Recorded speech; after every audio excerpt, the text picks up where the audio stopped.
Hello viewers, you're watching Ghost Hunter Joe and Friends. Welcome to the channel. If you like this content, please like and subscribe. Now here's Ghost Hunter Joe. Thank you, Kim, and hello viewers. I'm Ghost Hunter Joe, and today's video was recorded in March of 2026 at the allegedly haunted Bissman Building located in Mansfield, Ohio. Viewers may recall that I previously published a video involving my investigation at the Bissman Building with my godson Thomas, his brother Matthew, and his daughter Sophia in June of 2025. This time around, I was joined by my ghost hunting friend Dustin, pictured here. In the past, Dustin has been known for telling the spirits where we are investigating that we are willing to leave if they'd like us to. And as you'll see, this time was no different.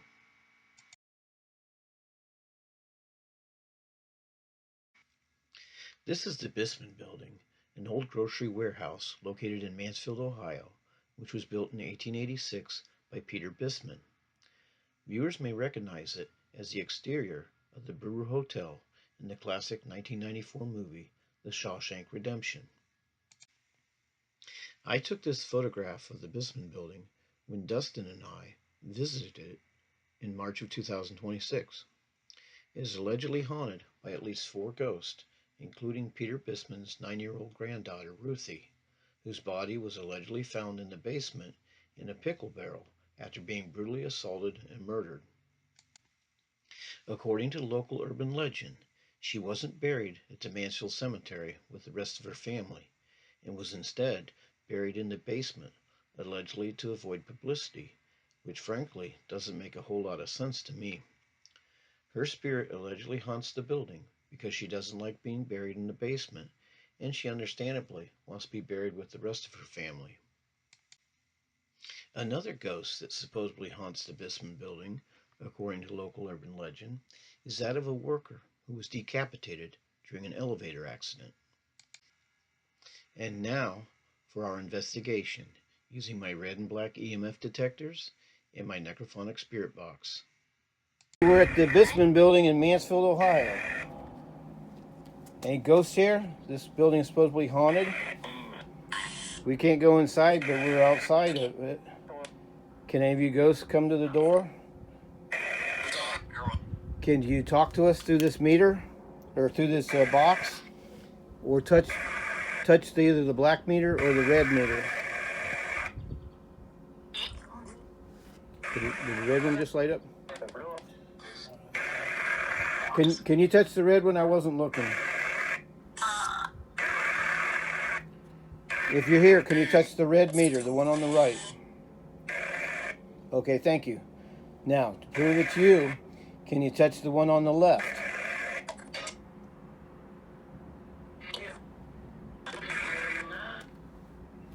Can you touch the black one on the left?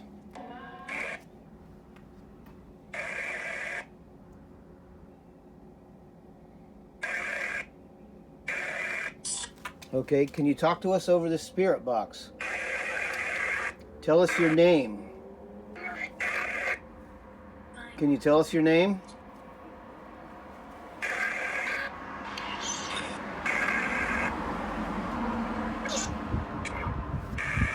Can you hear anything?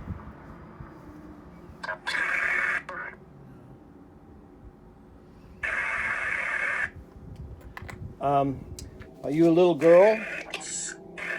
Are you a little girl that was murdered in this building? What's your name, little girl?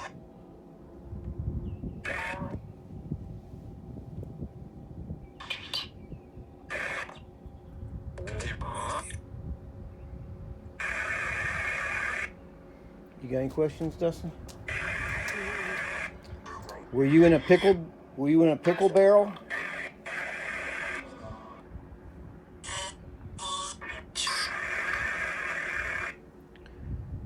Were you killed on the elevator? You died on the elevator?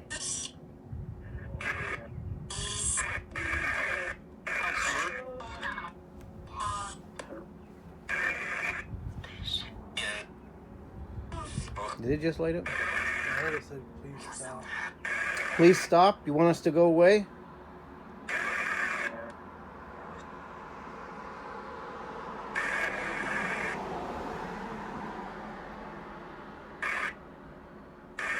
If you want us to go away, touch the red one, make it light up like a Christmas tree. Yeah, light the red one. Okay, thank you. Okay, we did it. We're gonna go. Bye.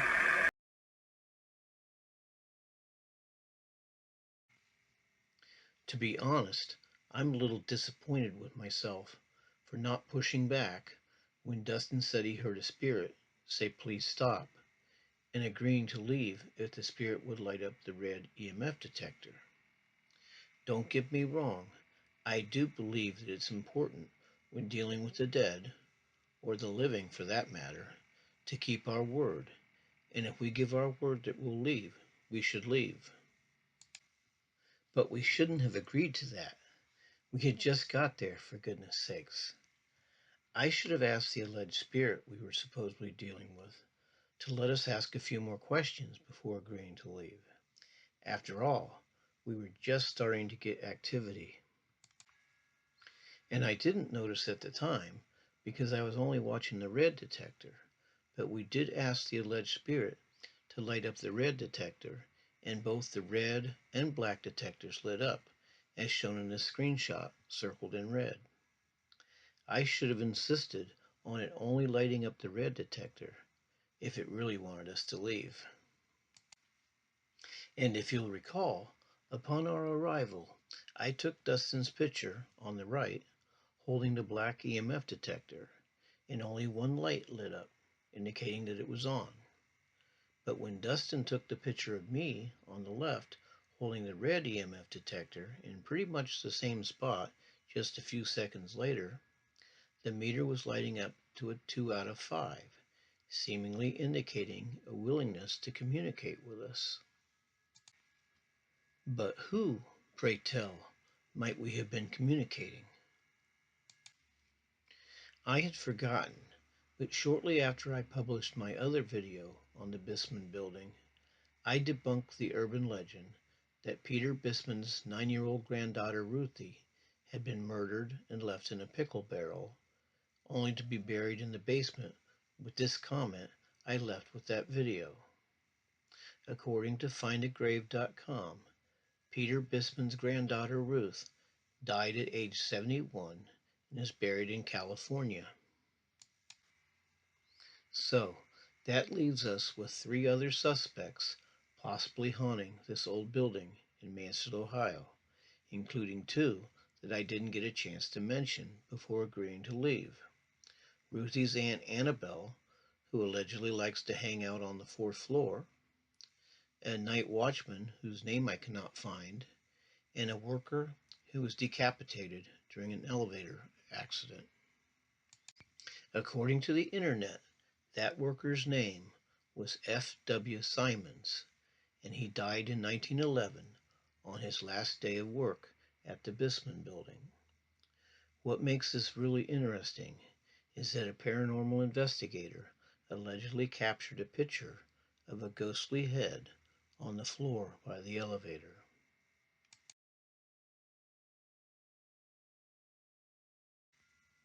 One thing is for sure, I am surely going to have to go back to the Bissman Building yet again and see if we can make contact with the ghost of Mr. Simons. And this is Ghost Hunter Joe saying goodbye and see you next time.